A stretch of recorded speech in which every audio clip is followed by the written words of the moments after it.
24 देख रहे हैं आप। ग्वालियर में कट्टा और पिस्टल नहीं दिलाने पर दिन दहाड़े बदमाशों के द्वारा फायरिंग करने का मामला सामने आया। कट्टा और पिस्टल नहीं मिलने से गुस्साए बदमाश साथी के साथ अपने दोस्त के घर पहुंचा और उसके पिया भाई पर फायरिंग कर दी, लेकिन फायरिंग के दौरान पिता पुत्र बाल बाल बच गए। दोनों बदमाश युवक फायरिंग करते हुए फरार हो गए। फायरिंग की घटना सीसीटीवी कैमरे में कैद हुई है। पिता पुत्र ने थाने में पहुंचकर इस घटना को लेकर शिकायत की है। पुलिस ने दोनों आरोपियों के खिलाफ हत्या के प्रयास का मामला दर्ज किया है। दरअसल माधोगंज थाना क्षेत्र के हेमसिंह की परेड स्थित सिंधु आदर्श कॉलोनी में रहने वाले चुन्ना खान ने थाने में आकर बताया कि बीते 2-3 महीने से हारून खुरेशी नामक बदमाश युवक, जो कि उनके बेटे रियाज खान का दोस्त है, कट्टा या पिस्टल दिलाने की मांग कर रहा था, लेकिन इसके लिए उनके बेटे ने उसे कई बार मना किया, जिससे नाराज होकर के हारून अपने अन्य किसी साथी के साथ घर पर आया और उसने मेरे बेटे को आवाज लगाई। जब मैं बालकनी में बाहर आया तो उसने मुझे पर कट्टे से फायर किया और अब गोली की आवाज सुनकर के मेरा छोटा बेटा राज बाहर आ गया। हारून ने उस पर फायरिंग किया। फायरिंग होते ही हम दोनों ने बालकनी में छुप करके अपनी जान बचाई। हारून अपने साथी के साथ गाड़ी पर बैठकर फरार हो गया।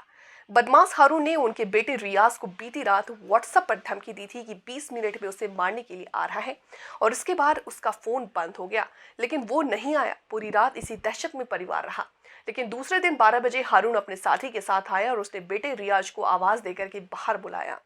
तब उसने इस वारदात को अंजाम दिया। बदमाश के द्वारा की गई यह वारदात पास में लगे सीसीटीवी कैमरे में कैद हो गई। इसके बाद पिता पुत्र थाने पहुंचे और दोनों बदमाशों के खिलाफ शिकायत की। पुलिस के सीसीटीवी कैमरे की फुटेज और पिता पुत्र की शिकायत के आधार पर दोनों बदमाशों के खिलाफ हत्या के प्रयास का मामला की दर्ज किया है और उनकी तलाश शुरू कर दी है। सर, माधोगंज में 3 साल का मामला दर्ज हुआ है, क्या पूरा मामला किस तरीके से कार्रवाई की जा रही है? माधोगंज थाने पर चुन्ना खान नामक व्यक्ति ने रिपोर्ट दर्ज कराई है कि उनके पहले पूर्व में पड़ोस में एक व्यक्ति रहता था, वो आजकल संजय की छाव में रहने लगा है।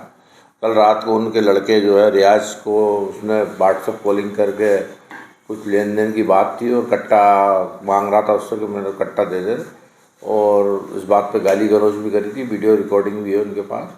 और आज सुबह वो उनके घर पे आके घर के बाहर गाली गलौज करने लगा, और जब पिता घर से बाहर उनने खिड़की में झांक के देखा चुन्ना खान ने, तो उन पर जान से मारने की नीयत से उसने फायर किया। उनकी फायर की आवाज़ सुन के उनका बेटा जो है रियाज खान वो भी आया, उसने भी देखा तो उसके ऊपर भी जान से मारने की नीयत से फायर किया। उनकी रिपोर्ट पर से जो है आरोपी गणों के विरुद्ध धारा 307, 34 और 294 का अपराध पंजीबद्ध कर विवेचना में लिया गया। जानती कैसे तारीख दूसरे बजे? पहले इनकी कॉल मोहल्ले में रहता था, अब सिंधी की छावनी में रहने लगा और पूर्व परिचित हैं।